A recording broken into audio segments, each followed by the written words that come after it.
es mi mejor amigo, Él es mi confidente, Él guarda mis secretos, Él es muy buena gente, Él siempre está atento, se brinda para darte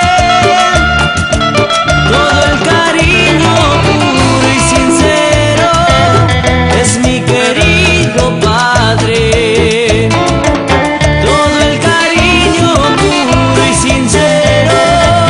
Es mi querido Padre. Padre, le doy gracias a Dios